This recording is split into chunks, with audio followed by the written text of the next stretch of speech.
నల్లగొండ జిల్లా కేంద్రంలో ఉత్కంఠ నెలకొంది. ఇవాళ నల్లగొండ జిల్లా కేంద్రంలో బీఆర్ఎస్ కాంగ్రెస్ పోటాపోటీ సభలు నిర్వహిస్తున్నాయి. కృష్ణా జలాల పరిరక్షణ పేరుతో బీఆర్ఎస్ సభ ఏర్పాటు చేసింది. మధ్యాహ్నం 3 గంటలకు నిర్వహించనున్న సభలో బీఆర్ఎస్ అధినేత కేసీఆర్ పాల్గొనబోతున్నారు. నల్లగొండ, పాలమూరు, రంగారెడ్డి, ఖమ్మం జిల్లాల నుంచి జన సమీకరణ చేపట్టారు. కృష్ణా జలాల విషయంలో జరుగుతున్న పరిణామాలపై ప్రజలకు వివరించనున్నారు ప్రతిపక్ష నేత కేసీఆర్.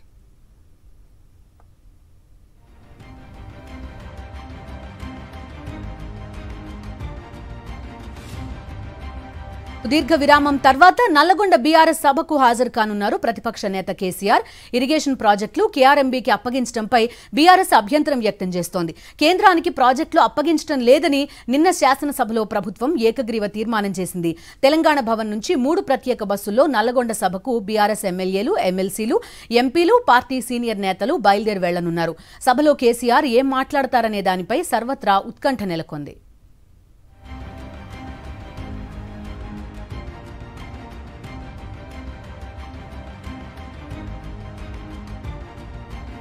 మరోవైపు బీఆర్ఎస్ సభకు పోటీగా కాంగ్రెస్ మినీ సభ నిర్వహిస్తోంది. నల్లగొండ క్లాక్ టవర్ సెంటర్లో మాజీ సీఎం కేసీఆర్ కోసం గులాబీ కలర్ కుర్చీ, కండువా ఏర్పాటు చేయనున్నారు కాంగ్రెస్ నేతలు. ఉదయం 10 గంటల నుంచి మధ్యాహ్నం 1 గంట వరకు సభ నిర్వహించనున్నారు. ఎల్ఈడీ స్క్రీన్ ఏర్పాటు చేసి గత 10 ఏళ్లలో కృష్ణా జలాల విషయంలో బీఆర్ఎస్ అవలంబించిన విధానాలతో పాటు జిల్లాలో ఉన్న పెండింగ్ ప్రాజెక్టులను ఎందుకు పూర్తి చేయలేదో ప్రజలకు వివరిస్తామంటున్నారు కాంగ్రెస్ నేతలు. పోటాపోటీ సభలతో ఎప్పుడు ఏం జరుగుతుందో అనే ఉత్కంఠ నెలకొంది. 300 మంది సిబ్బందితో భారీ భద్రత ఏర్పాటు చేసింది పోలీస్ శాఖ.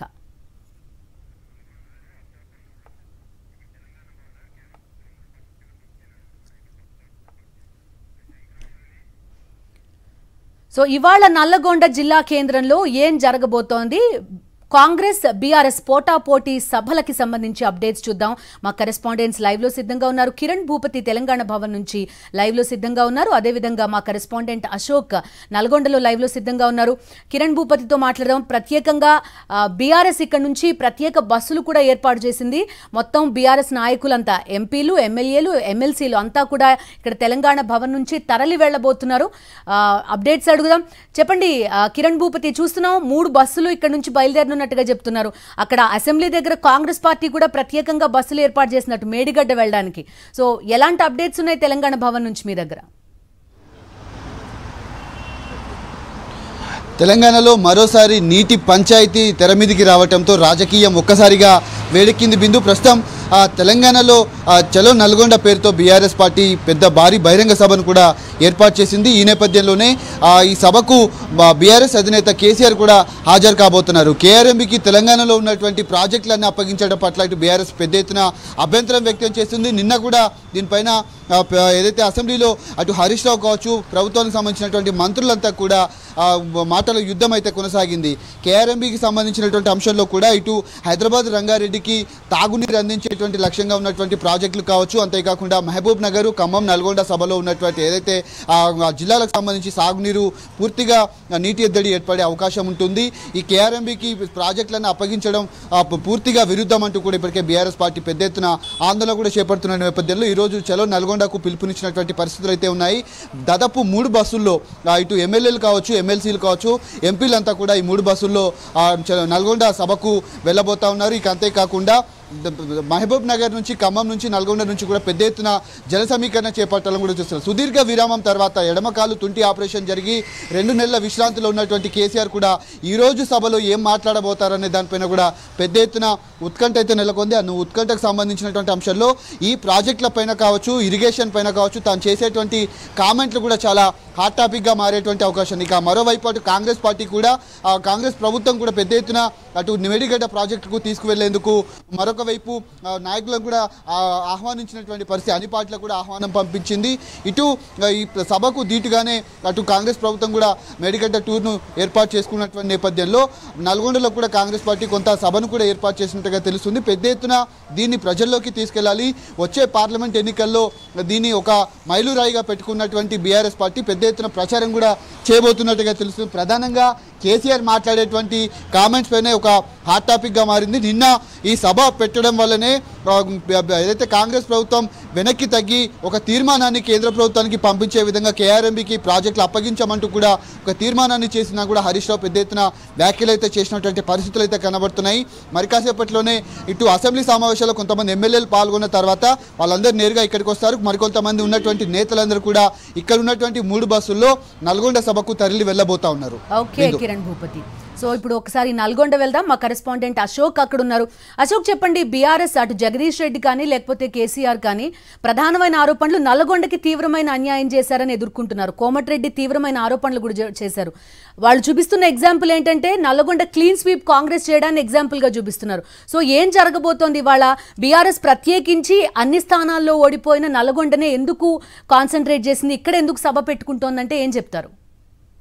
బిందు, లోక్సభ ఎన్నికలు సమీపిస్తున్నటువంటి నేపథ్యంలోనే నల్గొండలో జల యుద్ధం ప్రారంభమైందని చెప్పుకోవచ్చు. ఇప్పటికే భారతీయ రాష్ట్ర సమితి ఆధ్వర్యంలో ఈ రోజు మధ్యాహ్నం 3 గంటలకు నల్గొండ సమీపంలో ఉన్నటువంటి మరిగూడ వద్ద భారీ బహిరంగ సభను ఏర్పాటు చేశారు. కృష్ణా జలాల హక్కుల పరిరక్షణ పేరుతోటి ఈ రోజు నిర్వహిస్తున్నటువంటి బహిరంగ సభకి దాదాపు 5 జిల్లాల నుంచి కూడా 2 లక్షల మంది జన సమీకరణ చేసేందుకైతే ఏర్పాట్లు చేసినటువంటి పరిస్థితి కనిపిస్తుంది. ప్రస్తుతం మనం సభా వేదిక వద్ద ఉన్నాం. సభా వేదిక వద్దకి సాయంత్రం 5 గంటలకి కేసీఆర్, మాజీ ముఖ్యమంత్రి కేసీఆర్ ఇక్కడికి వచ్చి నల్గొండతో పాటు కృష్ణా నదిపై ఉన్నటువంటి ప్రాజెక్టులకు సంబంధించి ఏ విధమైనటువంటి అన్యాయం జరుగుతుంది, కాంగ్రెస్ అధికారంలోకి వచ్చిన తర్వాత కృష్ణా జలాల విషయంలో ఏ విధమైనటువంటి విధానం అవలంబిస్తుందని చెప్పేసి నల్గొండతో పాటు ఉమ్మడి ఖమ్మం జిల్లా పాలమూరుతో పాటు రంగారెడ్డి, హైదరాబాద్ సంబంధించినటువంటి తాగునీటి విషయంలో కావచ్చు, కేఆర్ఎంబీకి కృష్ణా నదిపై ఉన్నటువంటి ప్రాజెక్టులను కేఆర్ఎంబీకి అప్పగిస్తే ఏ విధమైనటువంటి నష్టం జరుగుతుందని చెప్పేసి ప్రజలకు తెలియజెప్పేటువంటి అవకాశం ఉంది. ప్రస్తుతం అయితే దాదాపు అన్ని ఏర్పాట్లు పూర్తి చేసినటువంటి పరిస్థితి ఉంది. మధ్యాహ్నం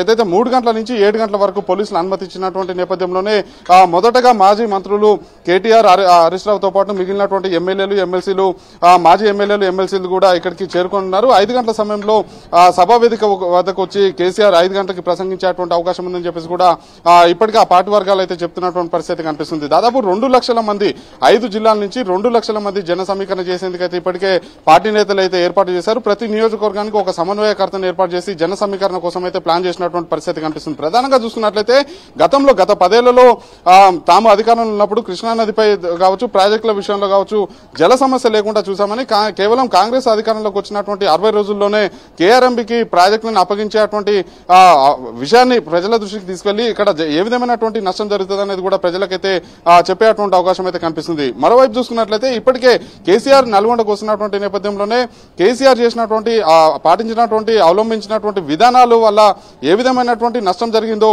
తాము కూడా ప్రజలకు చెప్తామని చెప్పేసి కూడా కాంగ్రెస్ పార్టీ ఆధ్వర్యంలో ఈ రోజు మినీ సభను కూడా ఏర్పాటు చేశారు. నల్గొండ క్లాక్ టవర్ సెంటర్ వద్ద ఇప్పటికే కాంగ్రెస్ పార్టీ సంబంధించినటువంటి నేతలు అయితే ఏర్పాట్లు చేస్తున్నటువంటి పరిస్థితి కనిపిస్తుంది. ప్రధానంగా చూసుకున్నట్లయితే నల్గొండ జిల్లాకు ఆయుపట్టుగా ఉన్నటువంటి నాగార్జునసాగర్ తో పాటు 90% తమ అధికారంలో ఉన్నప్పుడు ఎస్ఎల్బీసీ సొరంగ మార్గాన్ని 90% పూర్తి చేస్తే కేవలం 10% మాత్రం పెండింగ్ ఉన్నటువంటి నేపథ్యంలో గత 10 ఏళ్లలో దానికి ₹1 కూడా నిధులు కేటాయించకుండా సొరంగ మార్గాన్ని పూర్తి చేయకపోవడంతో పాటు డిండి ప్రాజెక్టు కావచ్చు, చెర్లగూడెం మున్గోడు నియోజకవర్గంలో నిర్మిస్తున్నటువంటి చెర్లగూడెం ప్రాజెక్టు కావచ్చు, ఇటు బ్రాహ్మణ వెల్లంల ప్రాజెక్టు కావచ్చు, ఈ ప్రాజెక్టులను ఎందుకు పూర్తి చేయలేదనేది కూడా ప్రధానంగా కాంగ్రెస్ పార్టీ అయితే లేవనెత్తుతుంది.